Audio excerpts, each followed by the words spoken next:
Spirituality often begins with a single image in the human mind. Someone sitting cross-legged, eyes closed, surrounded by calm. Peaceful, detached, silent. And yet, if that is what you imagine when you think of spirituality, you have misunderstood it. You see, spirituality is not the act of sitting still. It is the act of seeing clearly. Seeing life, emotions, the mind, and even the chaos, not as something to fight, but as something to understand. And here is where the question arises. Is spirituality different for women? Let us begin with a truth that no philosophy must ignore. The body is not neutral. A woman's body moves through cycles. It bleeds, it carries, it changes, it releases pain, and sometimes carries it without relief. The hormonal shifts, the physical discomfort, the emotional waves, they are not illusions, they are not weaknesses, they are not imaginary, they are real. And so when someone tells a woman to just be calm, or just meditate, or just be happy, they are not speaking with the language of understanding. They are speaking with ignorance. But what does spirituality say? Spirituality does not ask a woman to deny her nature. It does not demand silence when there is pain. It does not call emotions evil or unnecessary. It says, witness them, hold them, understand them, and do not let them define you.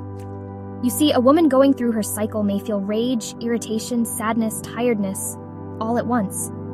And sometimes she wants someone to carry it for her. She wants to be heard without being fixed. She wants her tantrums to be received without judgment. But when this need becomes repeated, when the tantrums become a way of seeking love, assurance, or control, it can quietly turn into emotional dependency. She begins to expect others to regulate what she has not yet learned to sit with. This does not make her wrong, it makes her human. But if she waits for others to carry her chaos, she may forget the strength of her own arms. Spirituality offers her something greater than rescue.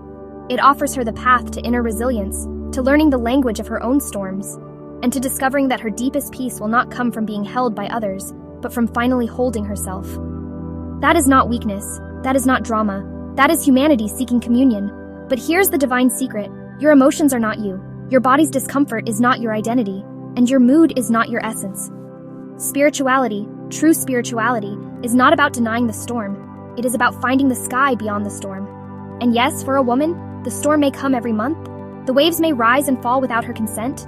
But the sky, it remains, untouched, constant, quiet. So what should a woman do when it becomes difficult to be happy? She should stop trying to be happy. Happiness is not a duty. It is not a performance. You are not here to smile for others. You are here to know yourself. And some days, knowing yourself will be messy, emotional, irrational, and wild. That too is sacred. Instead of forcing joy, invite awareness. Instead of chasing peace, practice presence. Ask yourself, what am I feeling?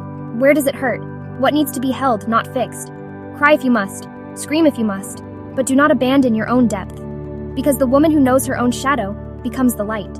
Spirituality is not different for women because women are less.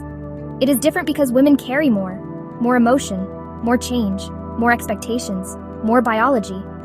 And so the path is not harder. It is deeper. You will not reach peace by pretending to be someone else. You will reach peace when you meet yourself exactly as you are, bleeding, angry, overwhelmed, and still see the divine in your own eyes. So when it is difficult to be happy, remember, you were not born to entertain others with your cheerfulness. You were born to awaken, and sometimes awakening begins in darkness. Sometimes awakening screams before it whispers. And most of all, remember this. You do not have to walk the same path as anyone else. Your body, your mind, your spirit, they are uniquely yours. Let your spirituality honor your truth, not erase it, because the divine never asked you to be quiet. It only asked you to be real. Share this with someone you love, and subscribe to our channel for more such enlightening stories.